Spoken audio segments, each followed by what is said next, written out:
साझेदारी। ये सत्ता की साझेदारी वाला जो चैप्टर है हमारा, इस चैप्टर से जो हमें सबसे ज्यादा प्रश्न देखने को मिलता है वो हमारा पहला प्रश्न स्क्रीन के ऊपर लिखा हुआ है कि वर्ष 1970 से 1993 के बीच जो बेल्जियम के संविधान में कितने संशोधन हुए थे उनका वर्णन करना है। कितने संशोधन हुए थे? 4। और सभी का वर्णन हमको करके बताना है कि कैसे केंद्रीय सरकार बनी थी, कैसे राज्य सरकार बनी थी, कैसे सामुदायिक सरकार बनी थी और कैसे बेल्जियम की राजधानी ब्रुसेल्स में सरकार बनी थी। तो भैया अब दूसरा सवाल जो बन जाता है वो बन जाता है हमारा कि पश्चिमी यूरोपीय देश बेल्जियम की राजनीतिक प्रणाली कैसी है, यानी वहां पे राजनीतिक प्रणाली कैसी है। अब इस चैप्टर में बात करें तो सिर्फ आप श्रीलंका और बेल्जियम के बारे में पढ़ लीजिए, काम हो गया। तीसरा सवाल हमारे पास बनता है कि आधुनिक लोकतंत्र व्यवस्थाओं में सत्ता की साझेदारी के विविध रूपों की आप विवेचना करके बता दो। तो यहाँ पे हमने सत्ता की साझेदारी के विविध रूपों की विवेचना पहले से करके बताई है। अगर आपने चैप्टर नहीं पढ़े तो हमसे वन शॉट जरूर पढ़ लीजिएगा। उसके बाद चौथा प्रश्न आता है हमारे पास कि लोकतंत्र में सत्ता की साझेदारी क्यों आवश्यक है और कोई एक तर्क दीजिए। उसी से संबंधित 2 प्रश्न हमारे सामने और भी लिखे हैं जो हमारे बोर्ड के एग्जाम में आते हैं। अब सुन लो, इस चैप्टर में एक और प्रश्न आपको बता देता हूं और वो प्रश्न है हमारे पास श्रीलंका में बहुसंख्यकवाद।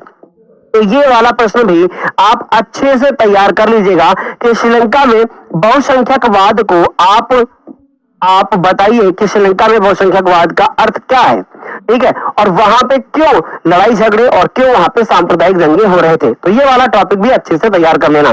आगे बढ़ते हैं। अगला हमसे पूछा जा सकता है कि जो हमारी संघीय शासन व्यवस्था होती है या जो संघीय व्यवस्था होती है बनाम एकात्मक शासन पर संक्षिप्त टिप्पणी लिख करके बता दो। यानी कि जहां पे संघीय शासन व्यवस्था होती है और जहां पे एकात्मक शासन होता है उनके बीच में क्या अंतर है, दोनों में टिप्पणी लिख करके बताना है। ये हमारे दूसरे चैप्टर के सवाल है।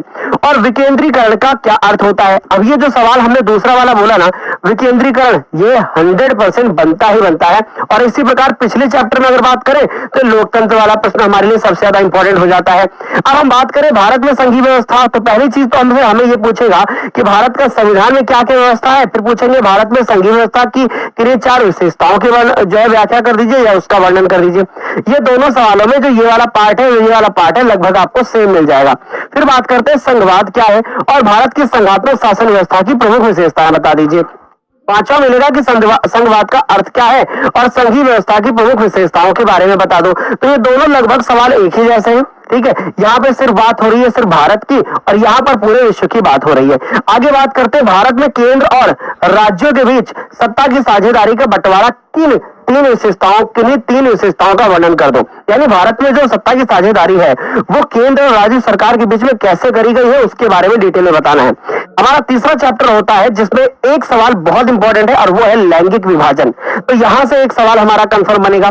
फिर आता है भारत में महिलाओं के प्रति भेदभाव। ये सवाल अच्छे से आप तैयार करिएगा। और वैसे मैं आपको एक बात बताऊं, बहुत सॉलिड बात बोलने जा रहा हूं। सोशल साइंस में जो हमारे शॉर्ट क्वेश्चन लॉन्ग क्वेश्चन आते हैं ना, अगर आप बना करके भी लिखोगे ना तो पूरे नंबर मिलते हैं भाई। लिखना जरूरी है।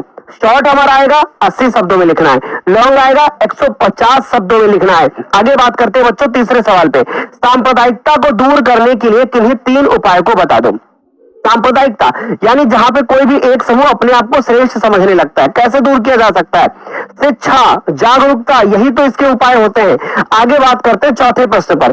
जाति पर आधारित निर्वाचन होने में क्या हानियां हैं। कि अगर निर्वाचन होता है और जाति पर आधारित होता है तो क्या उसकी हानियां हो सकती है और किन्हीं 3 हानियों के बारे में बताना है। भारतीय समाज में जो जाति प्रथा है वो अभी भी प्रचलित है। ये सवाल बहुत इंपॉर्टेंट है। जाति प्रथा से सवाल बनेगा ही बनेगा।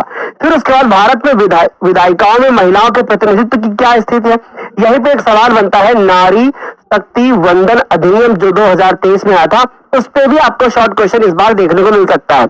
आगे बात करते हैं कि भारत एक धर्मनिरपेक्ष देश है कि नहीं, 3 प्रावधानों के आधार पर स्पष्ट कर दो। ये सवाल मोस्ट इंपॉर्टेंट है, इस बात को ध्यान से नोट कर लीजिएगा।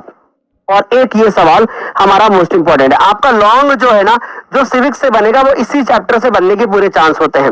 आगे बात करते हैं जातिवाद क्या है। तो भैया जब आप ये वाला जाति वाला पढ़ोगे तो ये वाला क्वेश्चन भी उसी में कवर हो जाएगा। चौथा चैप्टर बनता है राजनीतिक दल। तो यहां से एक लॉन्ग बनने के चांस है। ऑप्शन में आ सकता है कि भैया राजनीतिक दल का कार्य बता दो, ठीक है, और राजनीतिक दलों के 3 कार्यों का उल्लेख कर दीजिए। और गठबंधन सरकार से आप क्या समझते हैं, ये वाला सवाल भी हमारे लिए इंपॉर्टेंट है। राजनीतिक दलों की क्या चुनौतियां होती है, किन्हीं दो को स्पष्ट कर दो। ये सवाल 2025 के बोर्ड एग्जाम में पूछा भी जा चुका है और ये काफी ज्यादा बच्चों क्या है इंपॉर्टेंट है। ये सारे सवाल जो बच्चों आपको बता रहा हूं ना, ऐसे ही हमने पिछले वर्ष बच्चों को सवाल बताए थे और यही सवाल बोर्ड के एग्जाम में देखने को मिले थे। आप चाहो तो पिछले वर्ष के पेपर उठा के देख सकते हो, आपको यही सवाल देखने को मिलेंगे। और इसी प्रकार हमने भूगोल, इतिहास और शास्त्र में अर्थशास्त्र के प्रश्न भी करवा रखे हैं। आगे बात करते हैं और कहां मिलेंगे, नीचे डिस्क्रिप्शन बॉक्स में लिंक है। आगे बात करते हैं कि राजनीतिक दलों का कार्य क्या है, मतलब कार्य क्या है और उसके बाद उसके तात्पर्य भी आपको बताने हैं। लोकतंत्र में राजनीतिक दलों की भूमिकाओं की विवेचना कर दो, ये वाला सवाल चौथा वाला भी हमारे लिए बड़ा ही इंपॉर्टेंट है। फिर उसके बाद आता है कि लोकतंत्र में राजनीतिक दलों की आवश्यकता क्यों पड़ी, ये सवाल 2025 के बोर्ड पेपर में पूछा जा चुका है। तो हमारे पास 5 ये सवाल हो जाते हैं। जो हमारे पास 5वां चैप्टर आता है बच्चों, वो क्या है, लोकतंत्र के परिणाम। इसमें पहला सवाल बनेगा कि भारतीय लोकतंत्र की सफलता की किन्हीं 3-4 आवश्यक दशाओं का वर्णन कर दो। ये सवाल लिख के देता हूं, इस बार बोर्ड के एग्जाम 2026 में आ सकता है। ठीक है, इस बात को नोट कर लीजिएगा। इस बार 2026 के बोर्ड एग्जाम में यह सवाल देखने को मिल सकता है, क्योंकि यह सवाल पिछले 3 सालों से लगातार पूछा जा रहा है। अब हमारे पास आता है कि लोकतंत्र से आप क्या समझते हैं और शासन की अन्य व्यवस्थाओं से यह किस प्रकार से बेहतर है। लोकतंत्र क्यों बेहतर है भाई, यहाँ पे सबको समान अधिकार मिलता है ना, यहाँ पे पारदर्शी शासन व्यवस्था होती है, वैध शासन होता है। तो ये सवाल भी हमारे लिए अति महत्वपूर्ण बन जाता है। ओके, तो अच्छे से तैयार कर लोगे इसको बढ़िया से। फिर उसके बाद आता है कि भारत में लोकतंत्र की किन्हीं 2 चुनौतियों का उल्लेख कर दीजिए कि भारत में लोकतंत्र है तो उसकी 2 चुनौतियां। पहली चीज, भारत में अलग अलग भाषा बोलने वाले लोग हैं, अलग अलग जाति वाले लोग हैं। ठीक, आगे देखो। फिर उसके बाद है लोकतंत्र उत्तरदायी, पारदर्शी और वैध शासन की व्यवस्था देता है, इस कथन के बारे में बता दो। बिल्कुल, ये सवाल भी इंपॉर्टेंट है। लोकतंत्र क्या करता है, वहां पे उत्तरदायी शासन होता है, पारदर्शी होता है, वैध शासन होता है, डिटेल में उसके बारे में लिखना है।